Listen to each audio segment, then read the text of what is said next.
Morning. नमस्कार, आदाब, सत श्री अकाल, वेलकम, सुस्वागतम सभी लोगों का। जी, क्लास लाइव हो चुकी है दोस्तों। ठीक 10:05 अब हुए हैं। तारीख आपको पता है, दिस इज चिल्ड्रंस डे। आज बाल दिवस है, 14 नवंबर 2024। क्लास पूरी तरीके से लाइव है। सना सुल्ताना, रश्मि शर्मा, ज्योति यादव, जागृति पांडे, अबू तालिब, अमन कुमार सिंह, दीपिका सिंघल, संध्या शर्मा, ये कुछ लोग हैं जिनके कमेंट्स मुझे यहाँ पर नजर आए हैं। आइए सारे के सारे लोग जल्दी से यहाँ पर मौजूद हो जाइए।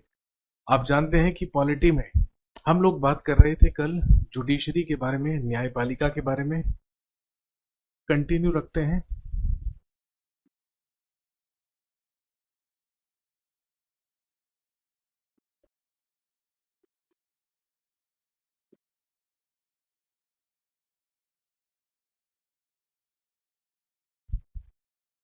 जुडिशरी या न्यायपालिका।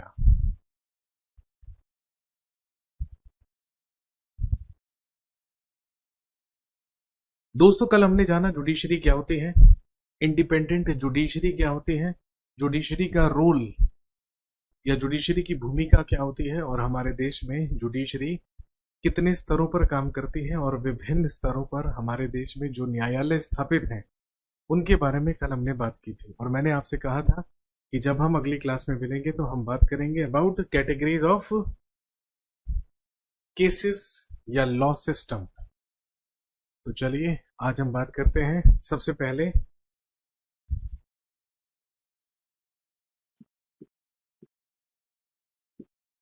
ब्रांचेस ऑफ लॉ सिस्टम या विधि व्यवस्था की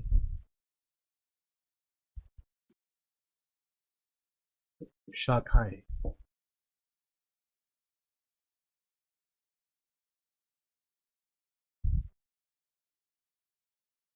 ब्रांचेस ऑफ लॉ सिस्टम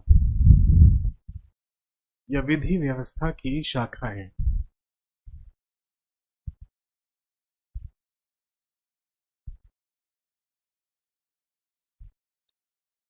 तो अगर दोस्तों हम कानून की बात करें, अगर हम लॉ की बात करें या कानून व्यवस्था की बात करें, तो आप अच्छी तरीके से जानते हैं कि कानून को दो ब्रांचेस या दो कैटेगरीज में क्या किया गया है, डिवाइड किया गया है।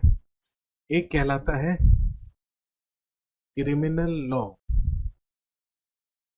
या जिसे आप हिंदी में लिख सकते हैं फौजदारी कानून।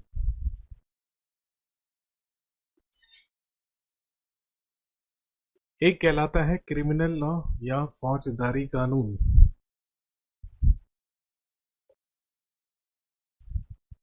सर हम यूपी के बस्ती से हैं। ओके जी।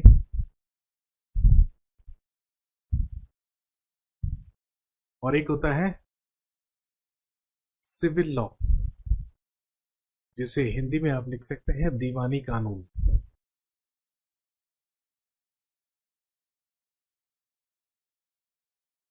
एक कहलाता है क्रिमिनल लॉ या फौजदारी कानून, और एक कहलाता है सिविल लॉ या दीवानी कानून।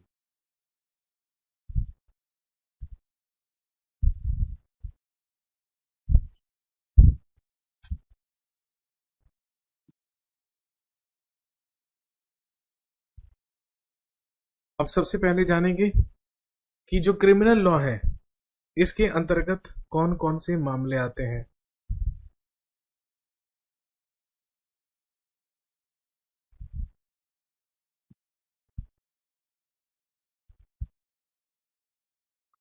वो सारे के सारे मामले जिन्हें कानूनन अपराध माना जाता है या जिन्हें लीगली ऑफेंस माना जाता है, वो सारे के सारे व्यवहार और क्रियाएं क्या कहलाती हैं, फौजदारी कानूनों के अंतर्गत आती हैं। जैसे फॉर एग्जाम्पल क्रिमिनल लॉ या फौजदारी कानून। सर आज के दिन तो कुछ खिला दीजिए अपने बच्चों को। अच्छा जी, ऐसी बात है, बताइए क्या खाएंगे। मतलब आपका कहने का मतलब है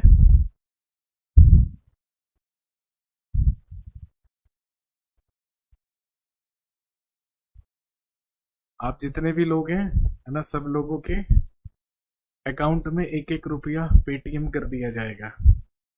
और एक एक रुपया जब पेटीएम कर दिया जाएगा तो आप उस 1 रुपए से खरीदिएगा एक 2 पार्ले किस्मी टॉफी।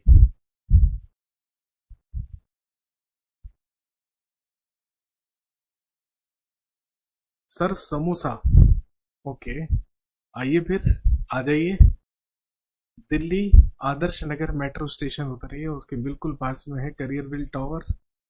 करियरविल टावर पहुंचिए। चलिए फिर, दावत की जाती है यहीं पर।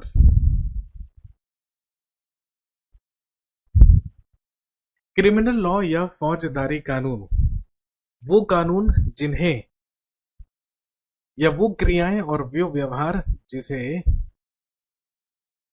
कानून में अपराध माना जाता है।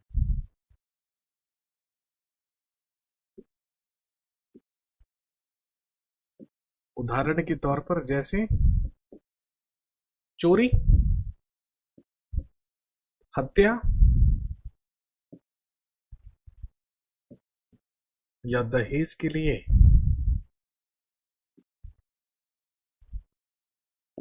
महिला पर अत्याचार। ये सारे के सारे मामले, ये सारे के सारे व्यवहार और ये सारी की सारी जो क्रियाएं हैं,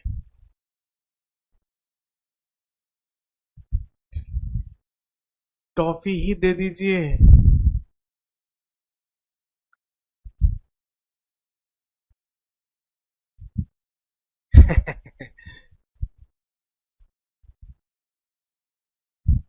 रोहित कह रहा है, रोहित ने तो अपना नंबर भी भेज दिया, समोसा खाने के लिए पैसे भेज दीजिए। सर मुझे तो काजू कतली पसंद है। काजू कतली तो अभी दिवाली की बची होगी। दिवाली पे काजू कतली खा खा के तो वैसे ही परेशान हो गए होंगे।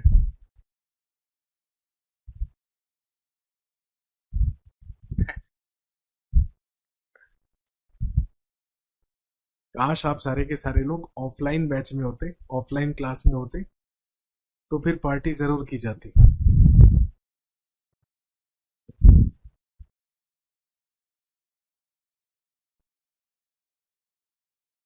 और अगर सिविल लॉ की बात करें तो सीधे सीधे अधिकारों का उल्लंघन करना।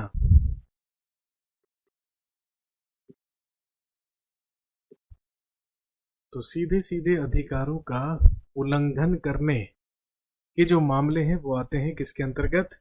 सिविल लॉ या दीवानी कानून के अंतर्गत।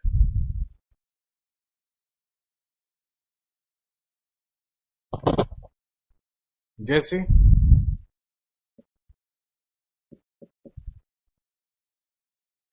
जमीन की बिक्री,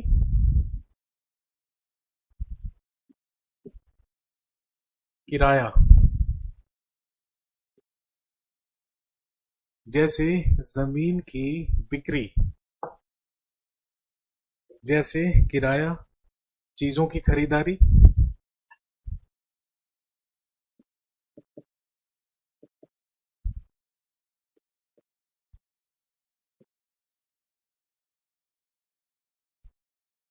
और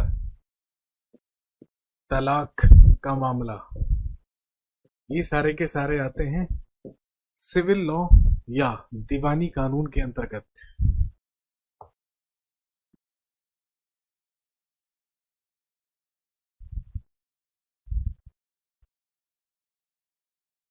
अगर हम क्रिमिनल लॉ की बात करें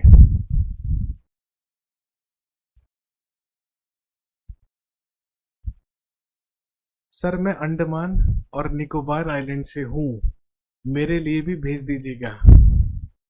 बिल्कुल, आपके लिए तो लेके मैं खुद ही आ जाऊंगा, किसी बहाने अंडमान निकोबार की सैर भी हो जाएगी, घूमना भी हो जाएगा।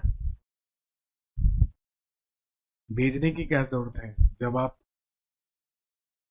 इतनी अच्छी जगह पे रहते हैं तो मुझे खुद ही आ जाना चाहिए वहां पे, नहीं?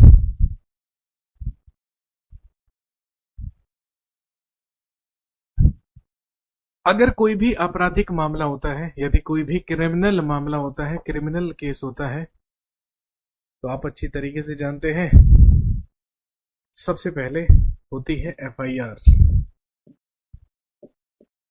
एफआईआर के बाद पुलिस इन्वेस्टिगेशन।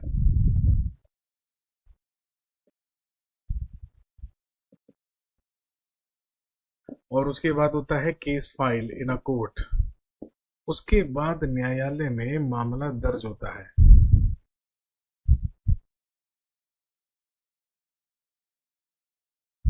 लेकिन अगर सिविल मामला है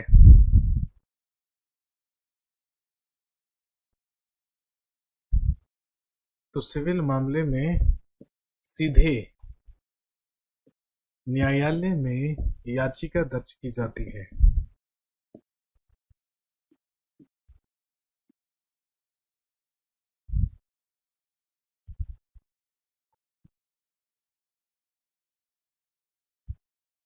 अगर आपराधिक मामले में व्यक्ति दोषी पाया जाता है तो उसे जेल भेज दिया जाता है या उस पर फाइन लगा दिया जाता है या दोनों।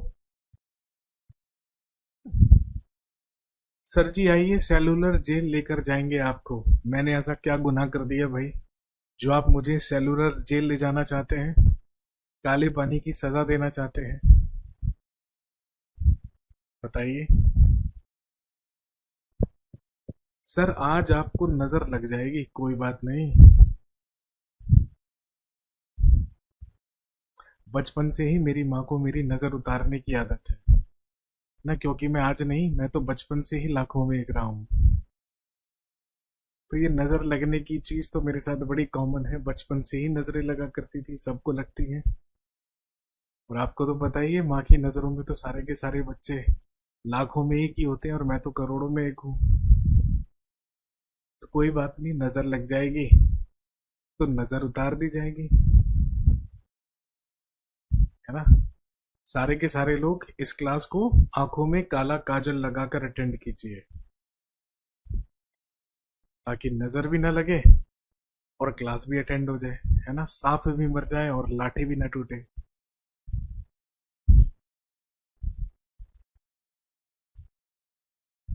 नजर लग जाएगी।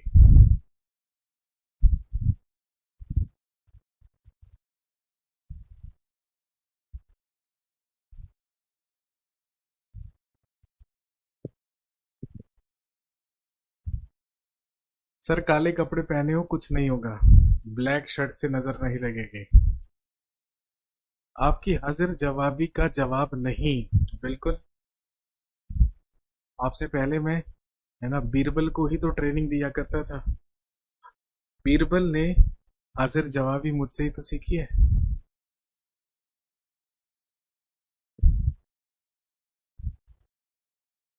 सबकी नजर आपकी ब्लैक शर्ट पर है, मुझे भी यही डर है भाई। सारे के सारे लोगों की नजर मेरी ब्लैक शर्ट पर है।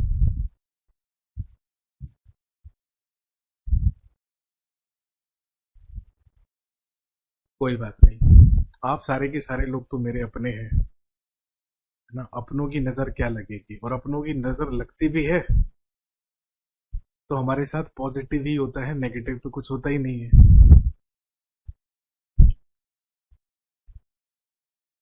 सर हम हैदराबाद से हैं, one of my favourite places.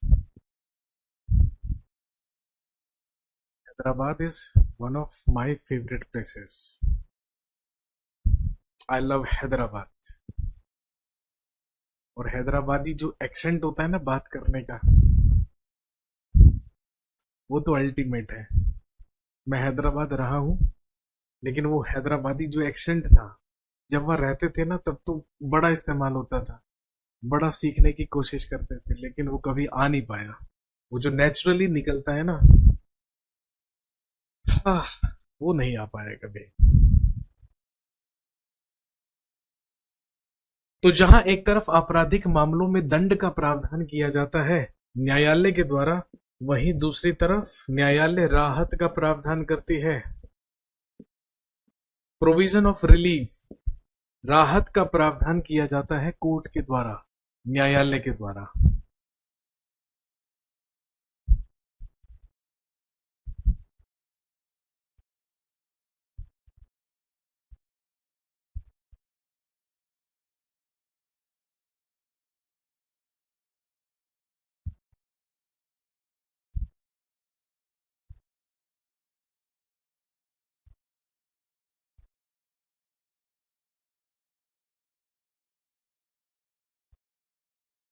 मैं भी हैदराबाद से ही हूँ। 2009 में मैं हैदराबाद रहा करता था। सोचिए, इट्स बीन ऑलमोस्ट 15 ईयर्स, लगभग 15 साल। 15 साल पहले मैं हैदराबाद में रहा करता था। हैदराबाद के बंजारा हिल्स में एक जगह है ना हैदराबाद में, बंजारा हिल्स, वहां पर रहा करता था। लंबा समय हो गया। हाँ, लेकिन अगर मुझे समय मिले, मेरा मन करता है रोज, हर दूसरे दिन मैं सपने में देखता हूँ कि मैं हैदराबाद घूम रहा हूँ। हैदराबाद बड़ी सही जगह है।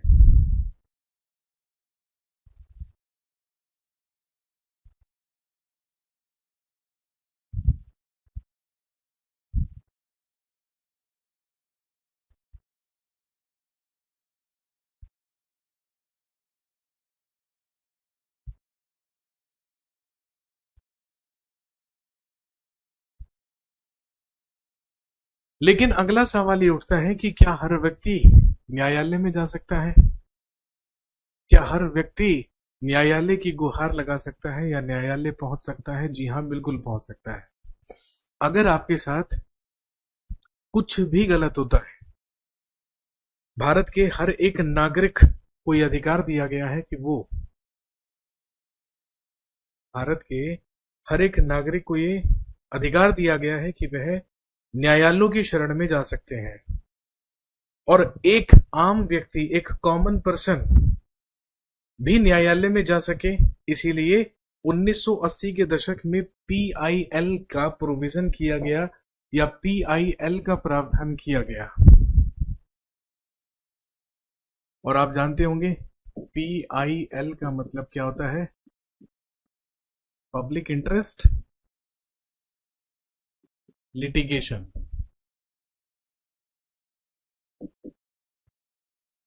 पीआईएल, जिसको आप जनहित याचिका भी कह सकते हैं।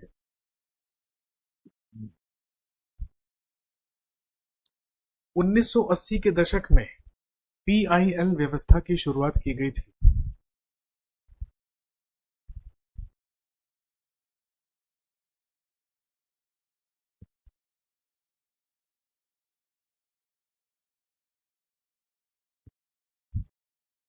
अच्छा समझाते हो, शुक्रिया बहुत बहुत हौसला अफजाई करने का आपका।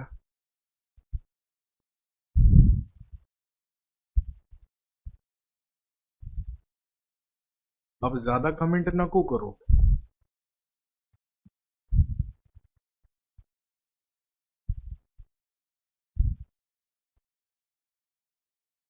PIL, public interest litigation.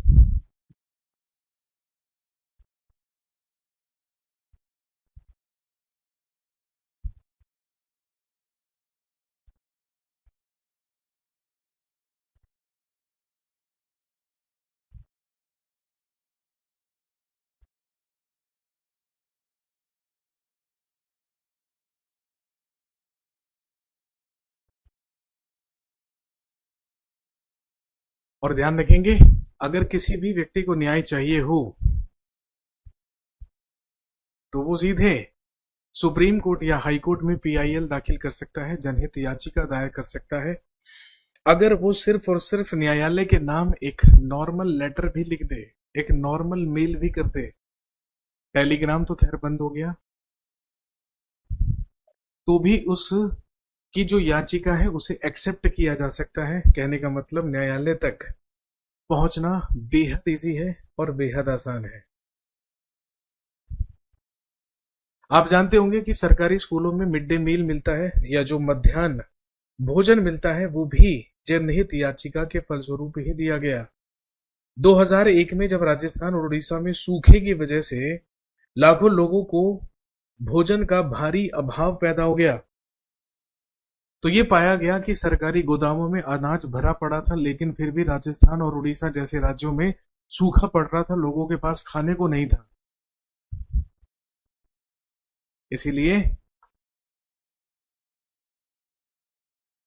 एक पीआईएल दाखिल की गई, एक जनहित याचिका दायर की गई जो कि People's Union for Civil Liberties नामक एक संस्था, एक संगठन के द्वारा की गई थी।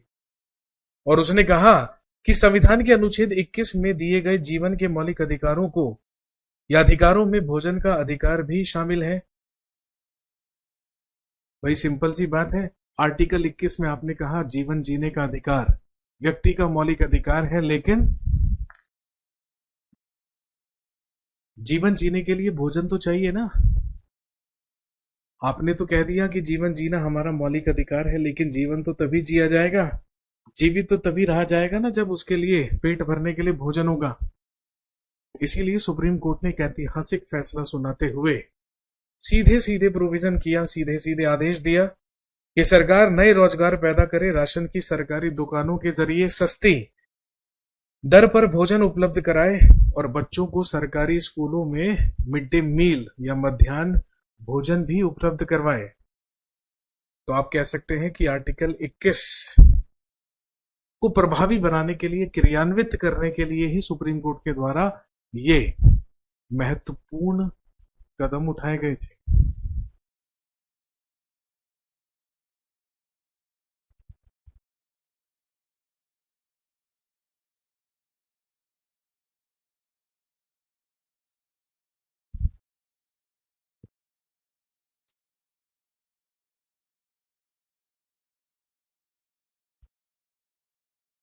बहुत अच्छी बातें करते हैं सर, आप क्या करें।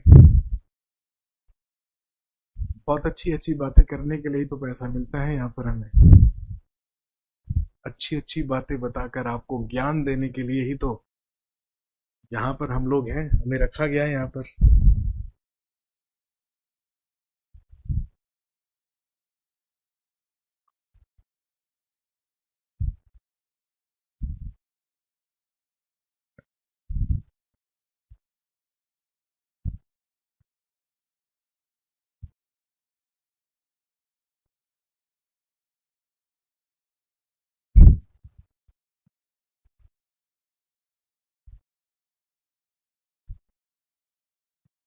इसके बाद हम बात करते हैं क्रिमिनल प्रोसीजर्स की।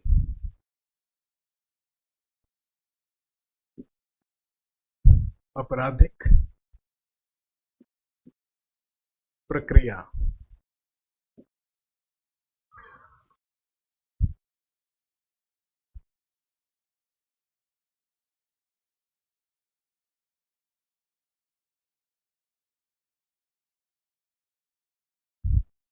आज सुबह से ना बैक में जबरदस्त दर्द हो रहा है, जबरदस्त वाला, लेकिन क्या करें।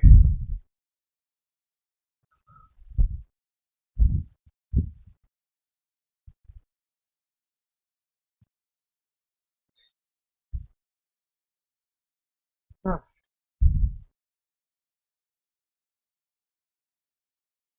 अब हम बात करते हैं क्रिमिनल प्रोसीजर्स या आपराधिक प्रक्रियाओं के बारे में।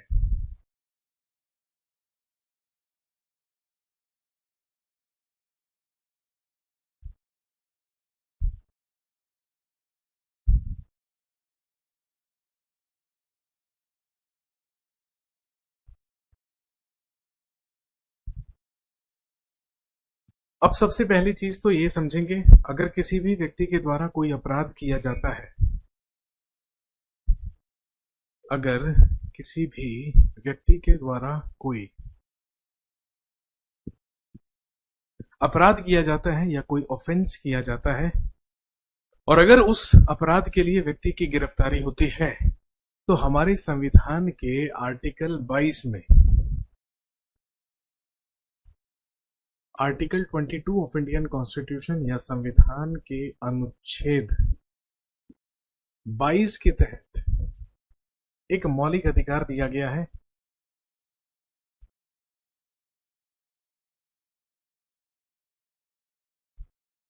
जिसमें है प्रोटेक्शन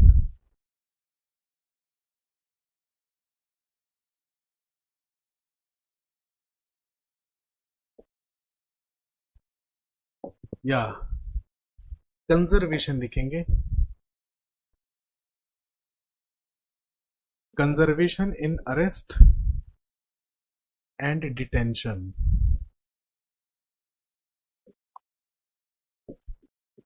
हिंदी में आप लिख सकते हैं गिरफ्तारी एवं निरोध से संरक्षण। अब इसका मतलब क्या है भाई? Conservation in arrest and detention. इसका मतलब ये है, अगर किसी भी व्यक्ति को गिरफ्तार किया जाता है, किसी भी व्यक्ति को अरेस्ट किया जाता है, तो गिरफ्तार किए जा रहे व्यक्ति या अरेस्ट किए जा रहे व्यक्ति के पास भी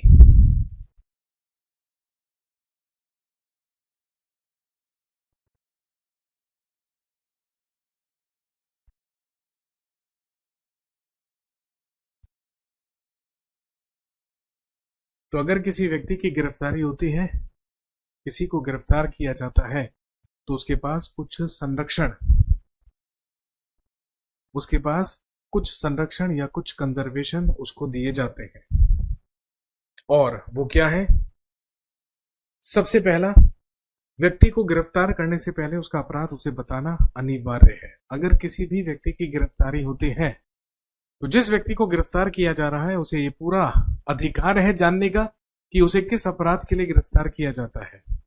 ऐसा नहीं कि आए और मुंह उठाकर चल दिए बस जीप में बिठाकर। पहले व्यक्ति को बताना होगा उसका अपराध क्या है और उसे किस अपराध के लिए गिरफ्तार किया जा रहा है, सबसे पहला।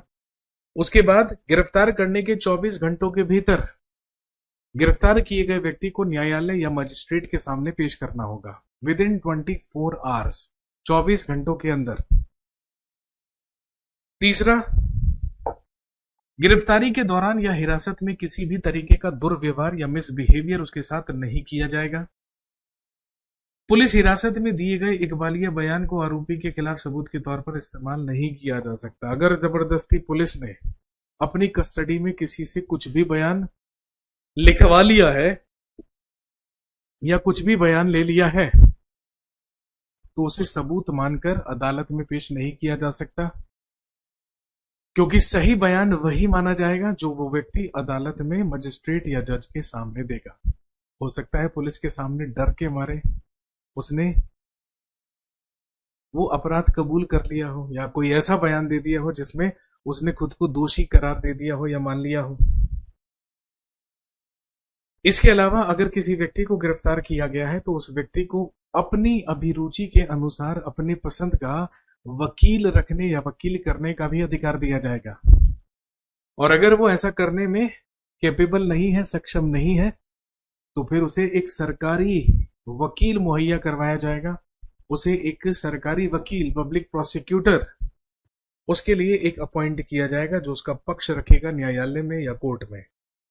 इसके अलावा 15 साल से कम उम्र के बालक और किसी भी महिला को केवल सवाल पूछने के लिए थाने में नहीं बुलाया जा सकता। इस बात का ध्यान रखा जाएगा। अगर कोई बच्चा 15 साल से कम उम्र का है और अगर कोई महिला है, तो उसे सिर्फ और सिर्फ इन्वेस्टिगेशन के लिए पुलिस स्टेशन बुलाना पूरी तरीके से प्रतिबंधित है।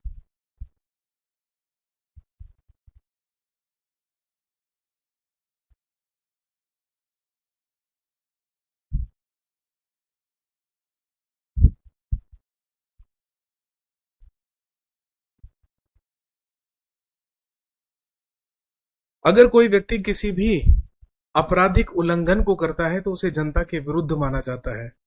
इसका मतलब यह है कि वह अपराध केवल पीड़ित व्यक्ति को ही नुकसान नहीं पहुंचाता है, बल्कि पूरे समाज के ही प्रति वो एक अपराध होता है।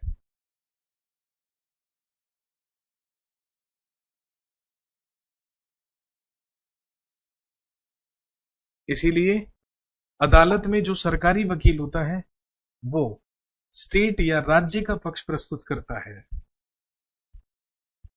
और अगर हम न्यायाधीश की बात करें तो न्यायाधीश की हैसियत वो होती है जो खेलों में अंपायर की होती है, कि वो निष्पक्ष भाव से और खुली अदालत में मुकदमे का संचालन करते हैं। न्यायाधीश सारे गवाहों के बयान सुनते हैं और अभियोजन पक्ष तथा बचाव पक्ष की तरफ से पेश किए गए सबूतों की जांच भी करते हैं।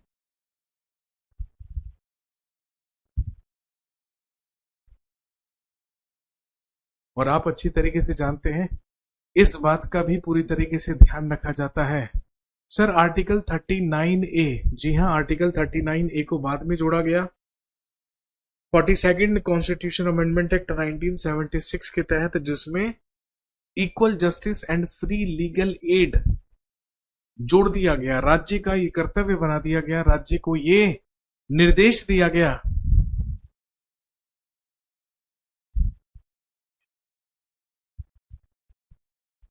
कि प्रत्येक व्यक्ति को इक्वल जस्टिस, समान न्याय और निशुल्क विधिक सहायता, फ्री लीगल एड प्रोवाइड कराया जाए अगर वो ऐसा करने में, अपनी लीगली मदद करने में सक्षम नहीं है।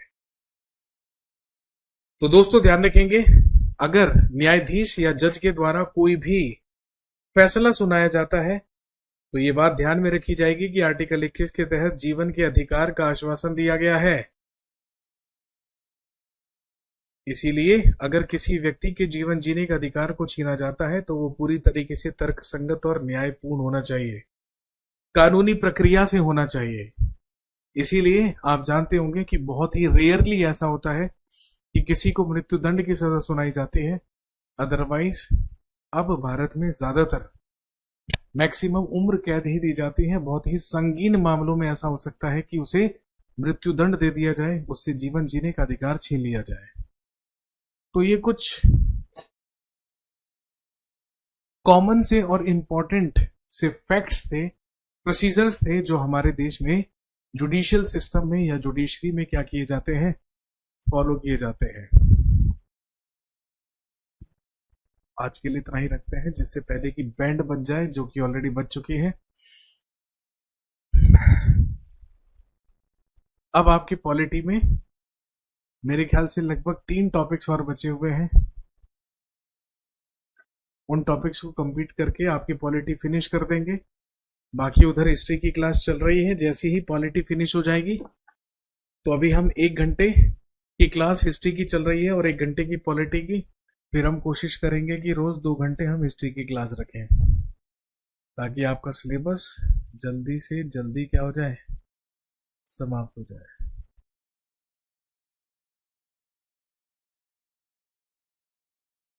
चलिए मिलते हैं अगली क्लास में। Thank you very much, have a nice day. शुक्रिया, धन्यवाद।